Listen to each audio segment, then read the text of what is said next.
Defence की बहुत ज़रूरत है क्योंकि आपके दोनों पड़ोस में ऐसे शयातीन बैठे में जो कि शैतान के चीले आठ शास्त्र के ऊपर अमल कर रहा है और दूसरा जो है वो और आलायकार बन रहा है। तो क्यों ऐसा होता है कि डिक्टेटरशिप के दौर में जो रूट लेवल डेमोक्रेसी है वो बेहतर होती हुई नजर आती है और जमहूरियत के चैंपियंस के दौर में जमहूर के जो नाम पे वोट लेकर आते हैं उनके दौर में जो रूट लेवल डेमोक्रेसी वो खराब होते हुए नजर आती है। तो जो सेविंग के मामला तो जो एक्स्ट्रा एक्सपेंडिचर्स गवर्नमेंट कर रही है अपने उन मंजूर नजर अफराद के ऊपर थोड़ा सा सख्ती करे, अब थोड़ा सा रिस्ट्रिक्शन लगाने शुरू करे, चाहे कोई भी। ये कवानीन बनते क्यों हैं? लोगों को फैज़याब करने के लिए बनते हैं, किसी मखसूस तबके को फैज़याब करने के लिए नहीं बनते।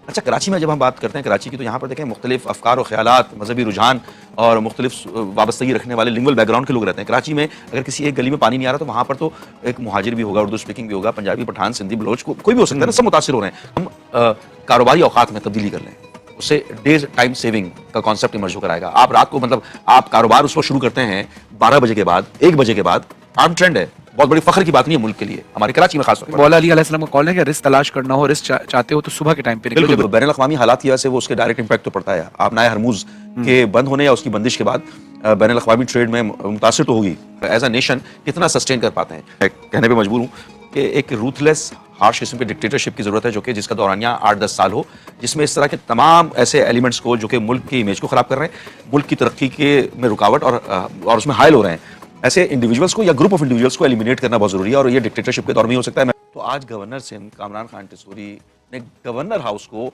आईटी एजुकेशनल सेंटर में कन्वर्ट कर दिया। माजी में कितने लोगों ने वादा किया था गवर्नर हाउस को हम खोल देंगे, तो अमली जामा किसने पहनाया? अब गवर्नर क्यों बुरा लग रहा है आपको? गवर्नर शायद इसलिए बुरा लग रहा है कि वो लोगों को बिला तफरीक जुबान, लिसान, नस्ल या सियासी वाबस्तगी, वो नौजवानों को वो अपॉर्चुनिटी गवर्नर हाउस खोला हुआ। आज हमारी ट्रांसमिशन में खुसूसी मेहमान हैं पाकिस्तान की एक अहम शख्सियत, जिन्होंने पाकिस्तान में सियासत के ज़रिए, अपनी खिदमात के ज़रिए पाकिस्तान में बहुत काम किया। साबिक रुकन कौमी असम्बली भी हैं और चेयरमैन बिलाल अहमद, और शहर कायद की सियासत में एक ऐसी आवाज़ समझी जाती है जो कराची के शहरियों की आवाज़ बनकर उभरते हैं। क्योंकि आप जानते हैं कराची में बहुत सारे बेशतर मसाइल हैं, पानी के मसाइल, सीवरेज के मसाइल, गैस के मसाइल, बिजली के मसाइल। हर मसले पर आपको अक्सर बोलते हुए नज़र भी आते हैं, आवाम की नुमाइंदगी करते हैं। हमारे साथ मौजूद है मोहतरम रेहान हाशमी साहब। अस्सलाम वालेकुम। कैसे मिजाज हैं? खैरियत से? ठीक है। रेहान भाई, ये बताइए कि कैसा जा रहा है रमज़ान सबसे पहले तो? हाँ जी, बहुत शुक्रिया। रमज़ान माशाल्लाह से एज़ यूजुअल, लेकिन इस दफ़ा कुछ रमज़ान की रमक में थोड़ी सी कमी आ गई, ख़ास तौर पर जब हम अपने फ़लस्तीनी भाइयों को देखते हैं और गज़ा में होने वाले मज़ालिम को देखते हैं और अभी जो हालिया दिनों में जो ईरान के ऊपर जारहियत की गई है उसको देखते हैं और उसमें होने वाली अमवात को देखते हैं, शहादतों को देखते हैं, रहबर की शहादत को देखते हैं। तो वो रमज़ान में जो होना चाहिए था वो शहादत के जज्बे और सब्र के जज्बे से सरशार रमज़ान है और बड़ी आजमाइश के तौर पर ये रमज़ान है। और ज़ाती तौर पे तो हम कराची वाले और पाकिस्तानी तो नबर्द आज़मा हैं। अफ़गानिस्तान से भी हालत जंग में है, हमारी अफवाज पाकिस्तान सरहदों की हिफाजत पे मामूर हैं, शहादतें ले रही हैं, और दूसरी जानिब हमारा पड़ोसी मुल्क साजिशें करता हुआ नज़र आ रहा है। इकनॉमिक क्राइसिस हैं, तो इकनॉमिकली भी बड़ा वाइब्रेंट और सब्र आज़मा है और शायद इसी का अजर भी मिले और यही रिकॉर्ड पर भी आएगा, ऊपर भी।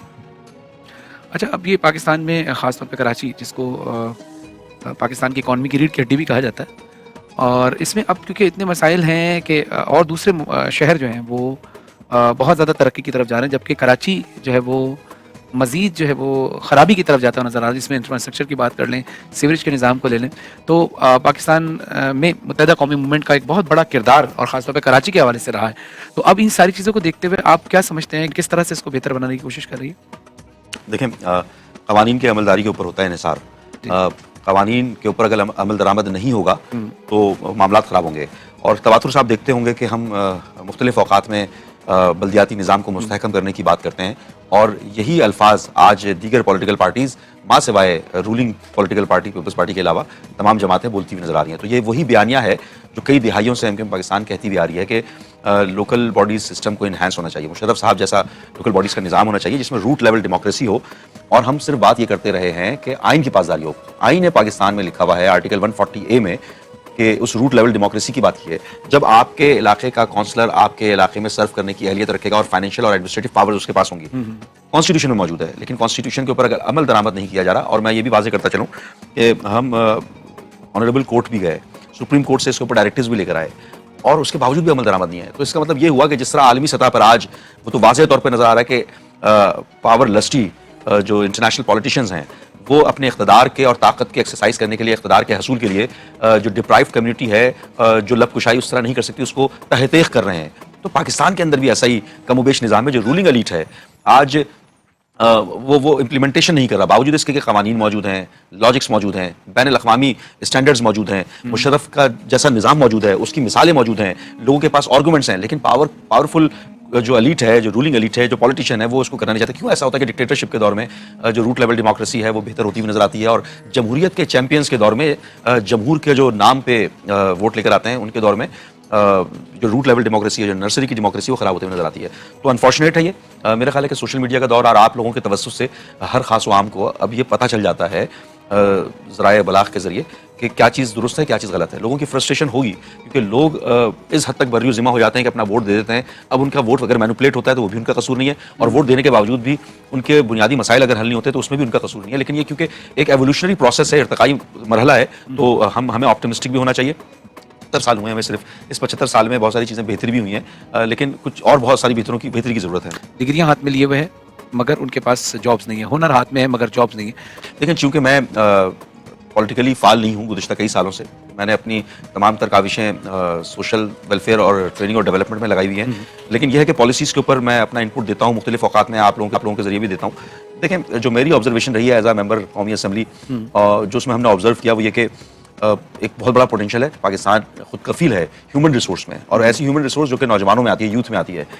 अब इनके साथ जो वाबस्ता मसाइल हैं वो हर दौर में रहे हैं। इनकी तवक्कुआत बहुत ज़्यादा हैं, और तवक्कुआत होनी भी चाहिए, क्योंकि एक आदमी अगर मेहनत करके कोई डिग्री ऑब्टेन कर रहा है तो उस डिग्री की यूटिलाइजेशन के लिए पाकिस्तान के अंदर मुख्तलिफ जगहों पर मुख्तलिफ शोबे में अपॉर्चुनिटीज़ होनी चाहिए जॉब्स की। अच्छा, इसका बराह रास्त ताल्लुक मुल्क में साजगार पॉलिटिकल और लॉ एंड ऑर्डर के हालात से है। ईज इन डूइंग बिजनेस के कॉम्पोनेंट्स, अगर आप अपने मुल्क में हालात को बेहतर नहीं रखेंगे, या कुछ ऐसे अनासर जो कि मुल्क के हालात को मुख्तलिफ तरीके से ख़राब करने की कोशिश करेंगे, और जो इन्वेस्टमेंट ट्रस्ट है उसको डिस्टोर्ट करेंगे, तो लोगों की इन्वेस्टमेंट कम होगी, इंडस्ट्रियलाइजेशन नहीं होगी, यहाँ इसका इमेज ख़राब होगा। इसी तरह ब्यूरोक्रेसी के जो करता धरता हैं वो ईज इन डूइंग बिजनेस के कंपोनेंट को बेहतर नहीं करेंगे, तो कौन यहाँ पर इन्वेस्टमेंट करेगा, कैसे कंपनी डेवलप करेगा, कारोबार, मैन्युफैक्चरिंग या सर्विस सेक्टर को कैसे डेवलप करेगा, तो वो अपॉर्चुनिटीज़ मादूम होती जाएंगी, तो ब्रेन ड्रेन होता है अमूमी तौर पर। तो हमें ऑप्टिमिस्टिक भी होना है, और जो रूट कॉज हैं, जो असल मसाइल हैं, उसको भी आइडेंटिफाई करके हल करना है। आइडेंटिफाई तो हुए हैं, अब यह है कि रूथलेस, मैं तो समझता हूँ ज़ाती तौर पर एक कदम आगे बढ़कर मैं कहने पर मजबूर हूँ कि एक रूथलेस हार्श किस्म के डिक्टेटरशिप की ज़रूरत है, जो कि जिसका दौरानिया 8-10 साल हो, जिसमें इस तरह के तमाम ऐसे एलिमेंट्स को जो कि मुल्क की इमेज को ख़राब कर रहे हैं, मुल्क की तरक्की के में रुकावट और उसमें हायल हो रहे हैं, ऐसे इंडिविजुअल्स को या ग्रुप ऑफ इंडिविजुअल्स को एलिमिनेट करना बहुत ज़रूरी है। और ये डिक्टेटरशिप के दौर में हो सकता है। मैं कहने पर मजबूर हूँ कि शायद इसकी ज़रूरत है, वरना होता हुआ चीज़ें बेहतर नज़र नहीं आ रही। या तो राह रास्त पर आएँ, या मेरा ख्याल है कि कोई मर्द मुजाहिद हो जो कि निकले और चीज़ों को बेहतर करे एक दफ़ा, ताकि चीज़ें सही सिमत में आ जाएं, वो ट्रैक पर आ जाएं। अच्छा, अब महंगाई के लिहाज से भी देखिए कि महंगाई जो है वो ज़ाहिर पेट्रोल महंगा होता है तो महंगाई हर चीज़ में आ जाती है, क्योंकि हर चीज़ में ट्रांसपोर्ट शामिल है, पेट्रोल शामिल है।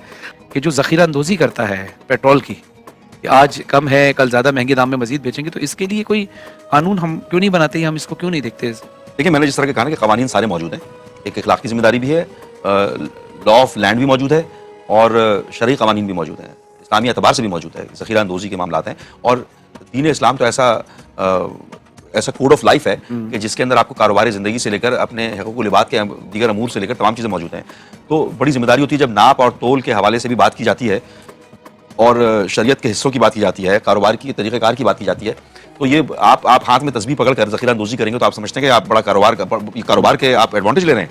तो दीन में भी मौजूद है, लॉ लैंड का भी मौजूद है। मैंने सुना था कि हुकूमत को इसके ऊपर एक्शंस भी लेगी।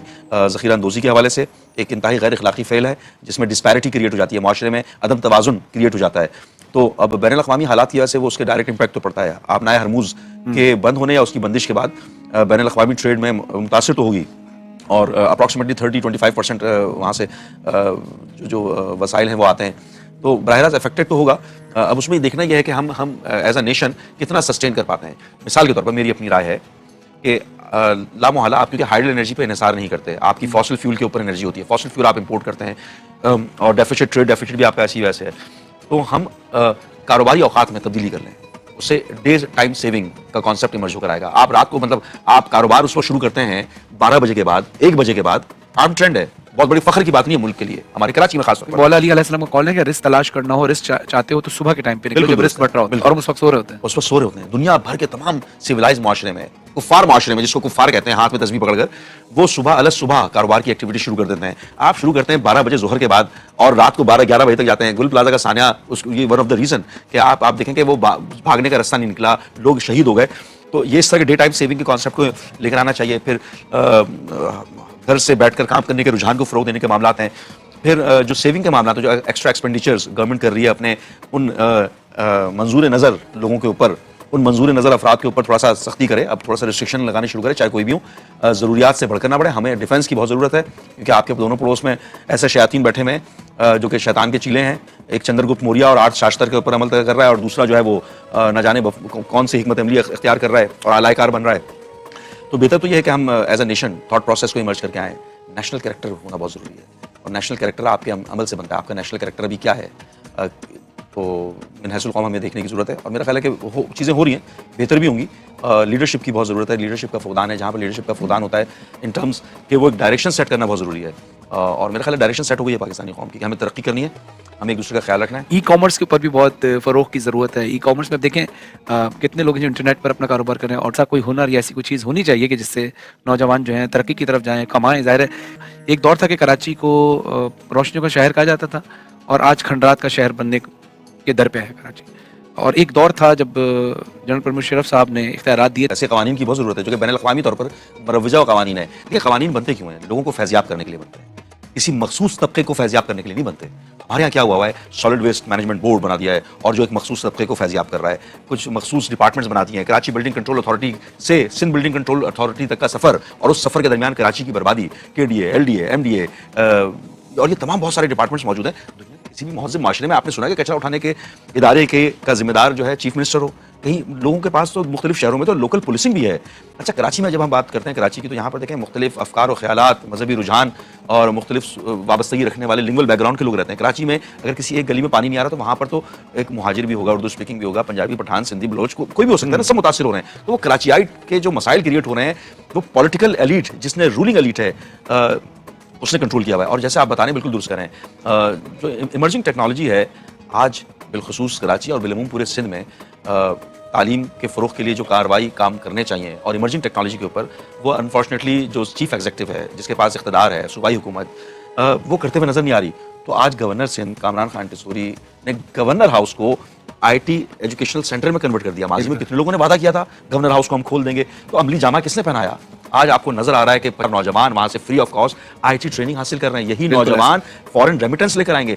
तो अब गवर्नर क्यों बुरा लग रहा है आपको? गवर्नर शायद इसलिए बुरा लग रहा है कि वो लोगों को बिला तफरीक जुबान, लिसान, नस्ल या सियासी वाबस्तगी, वो नौजवानों को वो अपॉर्चुनिटी गवर्नर हाउस खोला हुआ उन्होंने, और एक अवामी नुमाइंदा तो अवाम के साथ होता है ना, और वो अवाम के साथ पोस्ट है। वो उनके पास कोई चीफ एग्जीक्यूटिव पावर नहीं है, लेकिन अमली तौर पर जामा पहनाते हुए नजर आ रहे हैं। अफ्तार का इंतजाम हो रहा है, सहरी का इंतजाम हो रहा है, हजारों लोग आ रहे हैं, लोगों से एक वाबस्तगी क्रिएट हुई है। लोगों को मोटरसाइकिलें दी जा रही हैं, बेल ऑफ होप लगा दी है। अल्लाह जज़ाए खैर दे। ये सिंध हुकूमत का काम था। चीफ एग्जीक्यूटिव पावर्स जिसके पास हैं, जिसके पास वजारतें हैं, जिसके पास वसाइल हैं, जिसके पास फंड, और इन तमाम एक्टिविटीज़ में गवर्नर सिंध 1 रुपए सरकारी पैसा नहीं लगा रहे। वो अपने हल्का अहबाब से और अपना पैसा लगा रहे हैं। तो अब ये इसलिए शायद बुरा भी लग रहा है लोगों को कि मतलब बर्दाश्त नहीं कर पा रहे लोग। बहुत शुक्रिया रेहान हाशमी साहब, आप तशरीफ़ लाए। और बहुत सारी चीज़ें ज़ाहिर है जब आप जैसे रहनुमा, सियासी रहनुमा तशरीफ़ लाते हैं, तो उनका विजन क्लियर होता है, लोगों का विजन क्लियर होता है, उनकी बात पता चलती है कि वो क्या चाह रहे हैं और कानूनी तौर पे क्या मामलात हैं, क्योंकि आवाम को बहुत सी कानूनी पेचीदगियों का नहीं पता होता जो आप लोग आकर बताते हैं। अल्लाह से दुआ है कि अल्लाह पाकिस्तान को मज़ीद तरक्की अता फरमाए, और आपकी सियासी जमात MKM को भी खुदा, इनके तमाम कारकुनान को खुदा ये तौफीक दे कि मुल्क पाकिस्तान की बेहतर से बेहतर खिदमत कर सकें और मुल्क पाकिस्तान का नाम रोशन कर सकें। बहुत बहुत शुक्रिया, जज़ाकल्लाह, थैंक यू वेरी मच। नाज़रीन, आते हैं मुख्तसर से वक्फे के बाद, देखते रहिए इरफान रमज़ान।